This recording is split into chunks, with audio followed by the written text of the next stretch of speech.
конце мая на сцене Дворца детского творчества состоялась премьера спектакля «Цветик-семицветик» инклюзивного театра-студии «Маленький принц». Дети с инвалидностью и их сверстники представили сказку о добре, взрослении и осознании себя. История поставлена по мотивам одноименного знаменитого произведения Валентина Катаева. Главная героиня стала рассеянная девочка Кюнней, ее друзья и мальчик Витя, ради которого девочка отправилась в путешествие, чтобы помочь ему выздороветь. Вслед за разноцветными лепестками дети попадают в волшебный мир сказки. На протяжении всей постановки главная героиня проходит путь взросления от избалованности к лучшим чертам характера. Кюнней, как и любой ребенок, хочет сладостей и игрушек, но, узнав о беде мальчика Вити, решается на правильный поступок. Так девочка находит близкого друга. Постановка спектакля «Цветик-семицветик» стала дебютной работой студента Арктического государственного института культуры и искусств Галины Николаевой.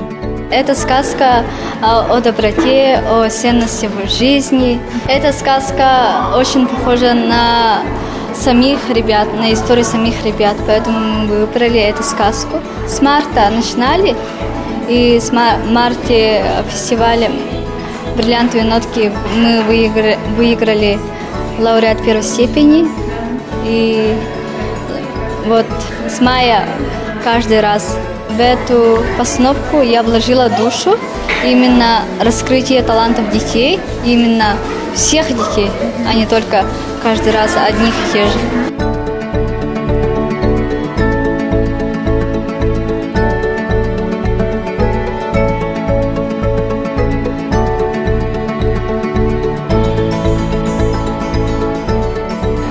Играть на большой сцене – это достаточно сложно и для взрослых людей, а тут еще и дети. И как они держались, я считаю, что они большие молодцы и очень здорово отыграли, очень добрая сказка. Нам понравилось все с дочкой. Спектакль такой трогательный получился, душевный. Он больше ориентирован, конечно, на детскую аудиторию. Учит добру, человеколюбию. Хороший спектакль, ребята молодцы, всех поздравляю. Спектакль «Цветик-семицветик» стал 6-й постановкой инклюзивного театра «Маленький принц», который с 2012 года работает при благотворительном фонде «Харасхал». Маленькие актеры за это время успели покорить большую сцену и принять участие во Всероссийском театральном фестивале «Золотая маска» и Российско-немецком молодежном фестивале в Берлине.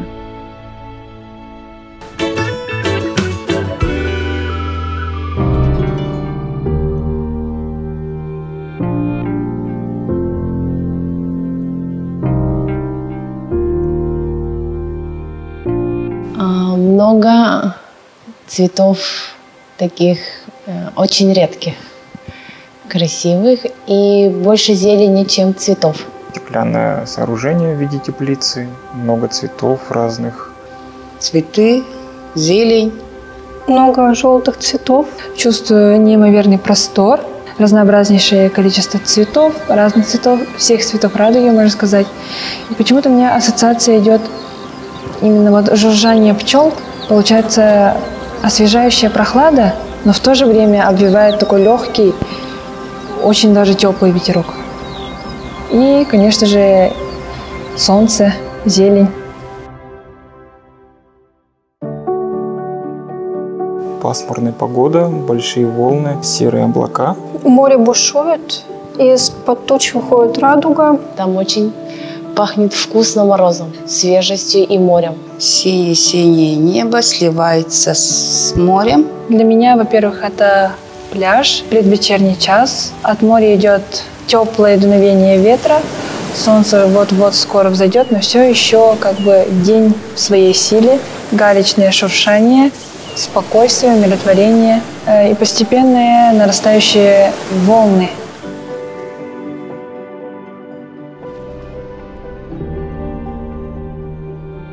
В суете наших поспешных дней и событий нам нужно внять каждый запах, каждый звук, каждую мелодию, ловить каждый момент нашей жизни.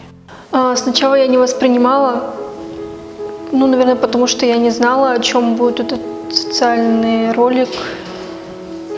Только в конце я поняла. Нужно задуматься, наверное, насчет этого. И вообще как живется другим людям. Нам наглядно показали, что есть такие люди, на которых бывает, возможно, никогда не обращаешь внимания, или все равно невольно рано или поздно задумаешься вот о таких вещах.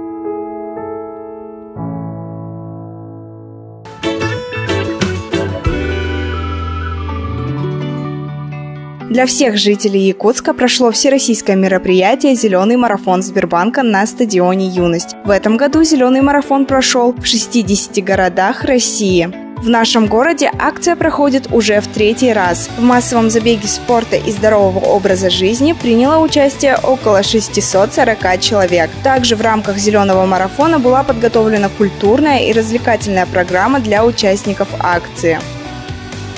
Мероприятие проводится для всех горожан, чтобы повысить желание заниматься спортом, желание вести здоровый образ жизни. Мы также собираем пожертвования во время этого мероприятия. Получается, мы с волонтерами совместно это организовали и с фондом, и с Харасхалом. Уже во 2-й раз мероприятие проводится при участии людей с инвалидностью, что является особенностью данной акции. Инклюзивный забег прошел на территории стадиона в 5 категориях для взрослых на 100 и 200 метров.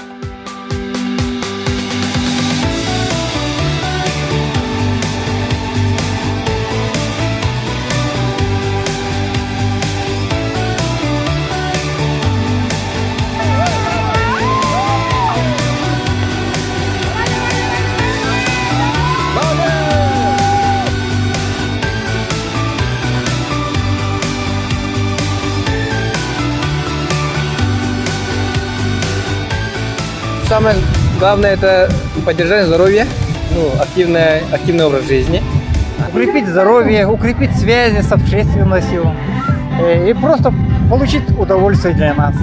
Каждое мероприятие, каждое соревнование для нас праздник. Мы приходим на соревнования как на праздник. Это мой первый шаг.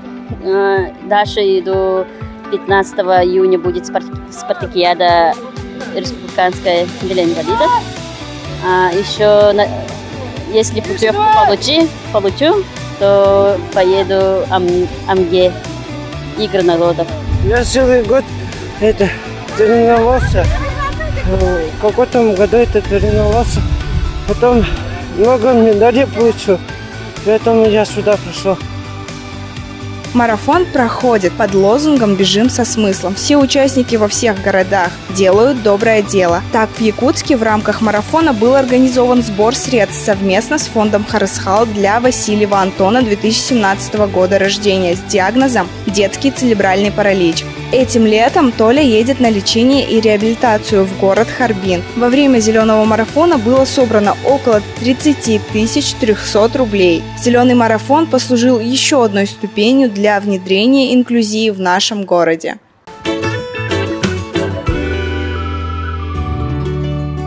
В рубрике «Телеофис» мы уже рассказывали о том, как оформить инвалидность и пройти медико-социальную экспертизу. 16 мая 2019 года подписано постановление правительства Российской Федерации о внесении изменений в правила признания лица инвалидом. На сегодняшний день учреждение медико-социальной экспертизы уже работает в соответствии с вступившими изменениями.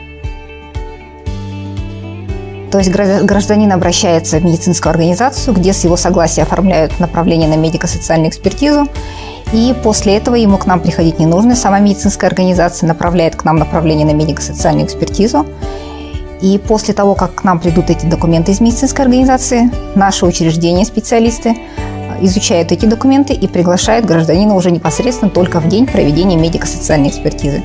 Таким образом, для гражданина сокращается количество посещений нашего учреждения и также непосредственно сроки проведения медико-социальной экспертизы. В настоящее время при возможности передачи в электронном виде они будут направлять нам документы уже в электронном виде.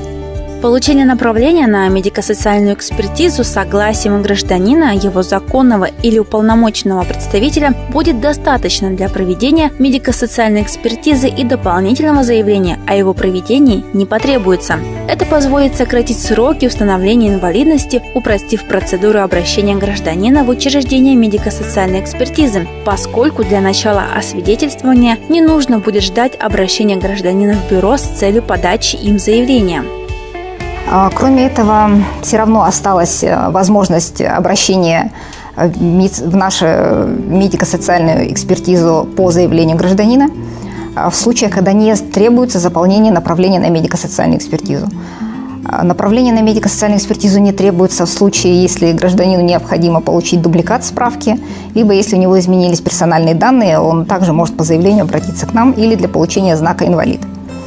Кроме этого, без направления на медико-социальную экспертизу гражданин может обратиться к нам самостоятельно в случае, если ему ранее в индивидуальной программе реабилитации или абилитации были рекомендованы технические средства реабилитации и необходимо изменить какие-то технические характеристики этих технических средств реабилитации.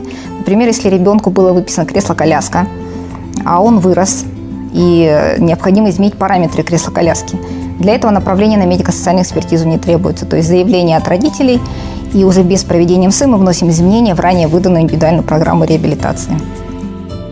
С 1 октября 2019 года предусматривается возможность для граждан через единый портал государственных и муниципальных услуг направлять запрос в электронном виде на получение копий акта медико-социальной экспертизы, протокола проведения медико-социальной экспертизы, а также подачи заявлений на обжалование решений первичных бюро и главных бюро. Если у вас еще остались вопросы, вы можете позвонить на горячую линию медико-социальной экспертизы в Якутске по номерам 8 41 12 45 05 08.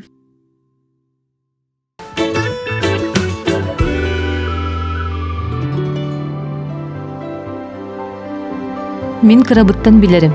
Жонтон уратыбын. Ол мин кинилертен мөлтөхпүнден болбатах. Изжиңим кайдаган. Бартын кыйырбын хоторбун атын жоңго көрдөрөкпүн. Дакастыхпын багарарым. Онна дакастабытым.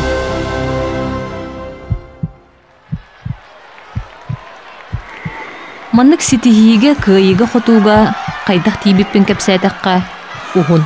Төһөдө мин туспар ылжыр жон уруйдарын айхалларын истиякпин багарбыты михин. Ол меха кыллыбат. Бигит төһөннөн тулурдаахпыт, жулурдаахпыт та сотчоннан элбага ситихиякпит, кыйыякпыт. Эн кыган муңурасох.